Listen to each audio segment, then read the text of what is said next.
Assembly media point వద్ద దేవినేని ఉమ మాట్లాడుతున్నారు. ప్రత్యక్ష ప్రసారం ద్వారా చూద్దాం. మంత్రులు రామకృష్ణ గారు కానీ, అచ్చెన్నాయుడు కానీ, అలాగే ముఖ్యమంత్రి గారు చంద్రబాబు నాయుడు గారు నిన్న కూడా చాలా స్పష్టంగా స్టేట్మెంట్ ఇచ్చాం. మీరు ఎంతసేపు మాట్లాడతారా, ఏం మాట్లాడతారా, మీ దగ్గర ఏం సబ్జెక్ట్ ఉందో చెప్పమని చెప్తే కనీసం జగన్మోహన్ రెడ్డి గారు నోరు తెరవలేని దౌర్భాగ్య పరిస్థితిలో ఉన్నారు. ఇవాళ గత 2-3 రోజులుగా కూడా కేంద్ర ప్రభుత్వం కానీ రాష్ట్రంలో జరుగుతున్న సంఘటనల మీద ప్రతి ఒక్కళ్ళు కూడా బాధ్యతతో మాట్లాడుతూ ఉన్నారు. ఇవాళ ప్రధాన ప్రతిపక్ష నాయకుడు చిట్చాట్లు మాట్లాడుతూ ఉన్నాడు. చిట్చాట్లు కానీ దారిని పోతా మాట్లాడుతూ ఉన్నాడు. అంటే భయం. కేసులు వెంటాడుతూ ఉన్నాయి, అవినీతి కేసులు వెంటాడుతూ ఉన్నాయి. కేంద్ర ప్రభుత్వం అంటే భయం, ఢిల్లీకి వెళ్ళి మాట్లాడాలంటే భయం, ఢిల్లీ వాళ్ళ గురించి మాట్లాడాలంటే భయం. ఇక్కడ ఏదో విధంగా అరాచకత్వం సృష్టించి ఇవాళ గౌరవ శాసనసభ మీద, శాసనసభాపతి మీద దాడి చేసే కార్యక్రమం కానీ, కార్యదర్శి గారికి మరి ఆయన మెడకి వైర్లు పెట్టి లాగటం కానీ, మహిళా ఉద్యోగస్తులు ఉన్నారు అక్కడ, వాళ్ళను కూడా గౌరవించకుండా శాసనసభ్యులు ఉన్మాదత్వంతో ప్రతిపక్ష శాసనసభ్యులు ఇవాళ ప్రవర్తించిన తీరు వీళ్ళని ప్రజలు ప్రశ్నించే పరిస్థితులు వస్తాయి. ఇవాళ రాష్ట్ర ప్రజలకు జగన్మోహన్ రెడ్డి గారు సమాధానం చెప్పాలి. నిన్న అడ్జర్న్మెంట్ మోషన్ ఇచ్చి అడ్రస్ లేకుండా అరగంట ఆలస్యం ఎందుకు వచ్చారు? ఈరోజు అడ్జర్న్మెంట్ మోషన్ ఇచ్చి ఇవాళ అరగంట ఆలస్యంగా ఎందుకు వచ్చారు? కనీసం ఇవాళ సభలో మాట్లాడటానికి కూడా ఎందుకు ప్రయత్నం చేయలేదు? ఇవాళ మీ దగ్గర సబ్జెక్ట్ లేదు. మీ దగ్గర చర్చ జరిగితే సబ్జెక్ట్ మీద మాట్లాడే అవగాహన కానీ, మాట్లాడే సబ్జెక్ట్ కానీ లేకపోవటం వల్లే ఈరోజు ఈ డొల్లతనం బయటపడింది. ఎట్టి పరిస్థితుల్లో రాష్ట్ర ప్రయోజనాలను కాపాడటానికి కానీ, ప్రజల సెంటిమెంట్ కాపాడటానికి కానీ, ప్రజల హక్కులు కాపాడటానికి కానీ తెలుగుదేశం ప్రభుత్వం చంద్రబాబు గారి నాయకత్వంలో కేంద్ర ప్రభుత్వం మీద అన్ని విధాలుగా కూడా ఒత్తిడి తీసుకొచ్చి ఏ విధంగా అయితే ఇవాళ పోలవరం ప్రాజెక్టుకి 100% నిధులు ఇవాళ ఏదైతే జాతీయ ప్రాజెక్టుగా ప్రకటించబడిన రాష్ట్ర విభజన జరిగిన తర్వాత ఏ విధంగా అయితే తెచ్చుకున్నామో అన్ని విధాలుగా కూడా ఇటు ఇండస్ట్రీ సిస్టంలో కానీ, లేకపోతే నిధుల విషయంలో కానీ, లేకపోతే స్పెషల్ స్టాటస్ విషయంలో కానీ అన్ని విధాలుగా కూడా రాష్ట్ర ప్రయోజనాల కాపాడటంలో కానీ, రాష్ట్ర ప్రజల హక్కులు కాపాడటంలో కానీ, రాష్ట్ర ప్రజల సెంటిమెంట్లు కాపాడటంలో కానీ ఎటువంటి వెనకడుగు వేసే పని లేకుండా, రాజీ పడే ప్రసక్తి లేకుండా మేము రాష్ట్ర విభజనప్పుడు కానీ అంతకుముందు కానీ పోరాటాలు చేసి ఇవాళ ఒక నమ్మకంతో, ముఖ్యమంత్రి గారి మీద నమ్మకంతో రాష్ట్ర ప్రజలు మాకు అధికారం ఇచ్చారు.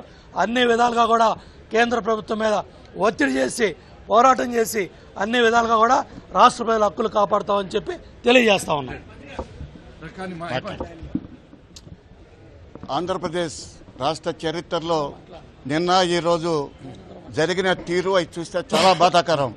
ఎందుకంటే ప్రతిపక్ష నాయకుడు వైఎస్ జగన్మోహన్ రెడ్డి గారు ఒక ఉన్మాదిలా ప్రవర్తించుతూ వారి ఎమ్మెల్యేలందరూ కూడా పోడియం దగ్గర పంపించి స్పీకర్ మీద దాడి చేయటం, అక్కడ పేపర్స్ అన్ని కూడా బుక్స్ మొత్తం కూడా కట్ చేయటం, ఒక విధంగా చెప్పాలంటే అక్కడ సరైన జాగ్రత్త తీసుకోకపోతే స్పీకర్ను కూడా కొట్టే పరిస్థితికి అంత దారుణంగా ఒడిగట్టారంటే ఎమ్మెల్యేలు ఏ విధంగా పోతుందో రాష్ట్ర ప్రజానీకం అంతా కూడా లైవ్లో చూస్తున్నారు. అది మీరందరూ కూడా గమనించాల్సిన అవసరం ఉంది.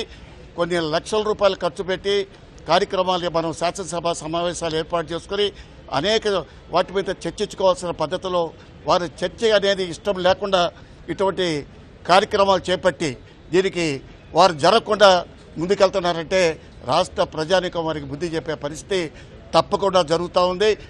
గౌరవ ముఖ్యమంత్రి గారు నారా చంద్రబాబు నాయుడు గారు సంక్షేమ అభివృద్ధి కార్యక్రమాలు ఎన్నిటి మీద కూడా ముందుకెళ్తుంటే వాటిని సహించకుండా వారు చేసే కార్యక్రమాలు ప్రతిదాన్ని కూడా జరగకుండా ఉండాలి అనే ఉద్దేశంతో వారు ముందుకెళ్తున్నారంటే వారు చేసే ప్రతి కార్యక్రమాన్ని కూడా ఈ రాష్ట్ర ప్రజానీకం రాబోయే రోజుల్లో బుద్ధి చెప్తారని కూడా నేను తెలియపరుస్తున్నాను. 1 minute క్వశ్చన్స్ మా వాళ్ళు మాట్లాడే ముందు ఎవరో క్వశ్చన్స్ అడిగారు.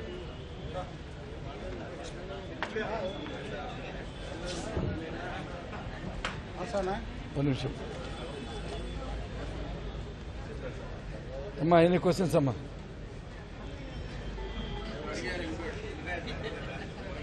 సరే, ఓకే, మాట్లాడు.